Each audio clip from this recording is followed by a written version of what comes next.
My name is Kenneth Chessick, MD. I'm a lawyer who prosecutes medical negligence cases, as well as a longtime practicing board-certified general surgeon. The topic today is the negligent management of breast cancer. It's a continuation of our prior video when we talked about careful history, detailed physical examination, and necessary testing, which should be done by primary care doctors, family practice doctors, internists, gynecologists, and occasionally surgeons. All of these physicians at some point in a management of a lady who comes in with a lump in her breast is going to end up ordering a mammogram. Now, there's two kinds of mammograms, and they're done by radiologists. Screening mammogram is a mammogram that's done on an annual basis on women, white women starting annually at the age of 45, and minorities, Black women and Asians and some Ashkenazi Jews, done earlier than age 45. Age 40 or even 35 on an annual basis. Those are called screening mammograms. But when a lady presents at any age, even in their teens, with a lump in the breast, which is she generally identifies by herself, presents to the doctor, he now has to decide whether or not this requires further analysis, and based upon the history and physical examination, he may order a diagnostic mammogram. That is done by the radiologist. The vast majority of diagnostic radiologists are done properly and are not done in a careless, negligent fashion. But in some instances, something too frequently, the radiologist does it and misses the signs of breast cancer. Now, what are those signs of breast cancer? Well, one classic is a density in the breast, which is discrete and different from the other parts of the breast. That is very common. Breast cancers also have some tendency to develop calcifications within the breast cancer. As the cancer cells outgrow their blood supply, some of those cells die, and the body takes those dead cells and replaces them with calcium deposits. And those calcium deposits can be seen on the mammogram. They have a characteristic appearance. They're not round and smooth, but they're irregular and they're have bizarre shapes. That's one finding. The mass itself, a benign mass, a mass that's not cancer, is generally smooth in its borders, while a cancer can be irregular and have what's called spicules or sharp extensions outside from the main mass. That is very suggestive of cancer as well. The growth of the mass, when you do mammograms on a serial basis, meaning the first one is not diagnostic and they go ahead and decide to repeat it in a month or 2 months, and you see changes in the size of the mass or the shape and location of these spicules, these areas of that protrude from the mass. Those are all signs that this could be cancer. And unfortunately, those are missed. Sometimes you can see dimpling of the skin on the mammogram. And of course, if you can see it, you should identify it and call it to the attention of the physicians. That can be another sign of breast cancer. And finally, retraction of the nipple, where the nipple, instead of protruding, is withdrawn into the substance of the breast in some degree. That can be also identified on a mammogram as well as on physical examination. It behooves it's the duty of the radiologist to identify these abnormalities, put them together, and make a recommendation as to what should be done next. That what should be done next might be something as simple as putting a needle into the breast mass by the radiologist and withdrawing a core of the tissue of that mass, sending it to the pathologist for examination and determination whether that's cancer. That's called a needle biopsy. When these things are not done, they can be the basis of negligence by the radiologist. Now, unfortunately, there can be negligence by other practitioners other than the radiologist and the primary care doctors.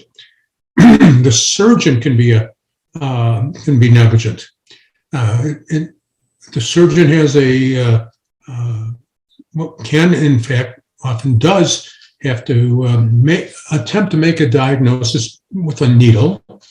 And if that fails, then do what's called an open biopsy. Open biopsy is where you go in and the needle biopsy was negative and can be negative, not show the cancer for a variety of non-negligent reasons. But that if it's a suspicious mass, it still has to be determined whether this is cancer, and that doctor, that surgeon has the duty to do that. So going in and doing a biopsy, where you make, this is often done under local anesthesia, can be done under regional or general anesthesia. It's generally done as an outpatient. And you go in and you make an incision over the mass and you remove the mass.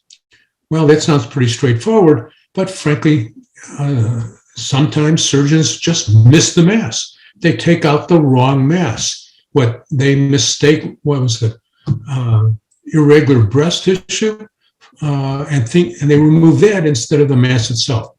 Of course, the cancer is still there and it continues to grow, and subsequently 3 months, 6 months later, it becomes obvious that the doctor was careless and negligent in his biopsy. Now, what he should do when he takes out this mass, particularly if it's done for an abnormal mammogram finding, calcifications, for example, is he should give that mass and x-ray it at the time of the biopsy in the operating room, or give it to the radiologist to x-ray it, to confirm that those abnormal calcifications that were seen on the mammogram that made this lesion suspicious have in fact been removed. If the doctor does that and those calcifications are not there, he's got to, while the patient's still there, go back and find it, because it's his job to determine whether this lady has breast cancer. That's his duty. And if he does it in a careless and negligent fashion, then he's responsible for the consequences, which can be, and frequently are, a change in the stage of the cancer, and oftentimes a reduction in the likelihood of cure. Now, negligent doctors don't end with the surgeon. There can be others as well. The pathologist can be careless in his evaluation of the tissues. When the specimen is given off to the pathologist by the surgeon, the pathologist frequently will do what's called a frozen section, where they freeze the tissue, slice it, stain it, look at it under a microscope. Now, generally, frozen sections are thicker than what happens on the permanent sections, in that the specimen is encased in wax and made more rigid, and therefore you can slice it into much thinner slices, and it makes the viewing the cells easier to determine whether these are cancer cells. Well, I've seen cases where the pathologist assures the doctor that it's benign, and the surgeon that it's benign, and then on both frozen and permanent sections, the cancer, of course, is not benign. It's only been a biopsy. There has not been the total lesion removed. The cancer continues to grow, and the patient changes stages and may ultimately die as a result of that. Frankly, I've seen cases where the pathologist assured the surgeon at the time of the operation on that the biopsy that this lesion was cancer when it was not cancer.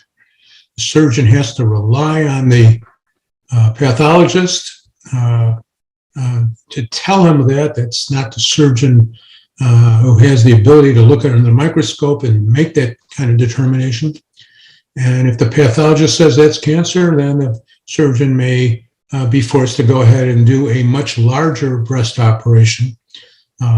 Depending on the size of the lesion initially, it might involve total mastectomy or even mastectomy and removal of some of the muscles in the chest wall, as well as the lymph nodes under the arm. Those are called modified radical or radical mastectomies. We do much less of those today, lumpectomy, but frankly, you've got to make sure you've got at least the margins are free on the specimen that's removed, which means that there's no cancer extending to the edge of the specimen. Otherwise, residual cancer can be there. So the pathologist is really critical in making the diagnosis of breast cancer. So he has an obligation and a duty to the patient to identify when cancer is present and also when it's not, and be accurate about that.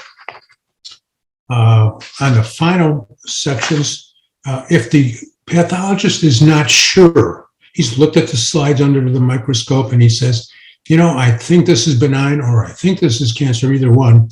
He needs to be sure. So when he's not sure, there is a backup for him. And that is that he can then send those slides of the specimen to other pathologists, either in his institution, if he's got quality people in his institution, and frequently send them to places that see a whole host of breast cancer more than the typical community hospital. Places like the Mayo Clinic or the Air Force Institute of Pathologies, Sloan Kettering, Mass General, Rush Medical Center. There's many, many excellent centers which will provide second opinions with more experienced people. But those are the kinds of negligence that can occur. If you think you have any questions about all this or you want to discuss it further, please don't hesitate to call us.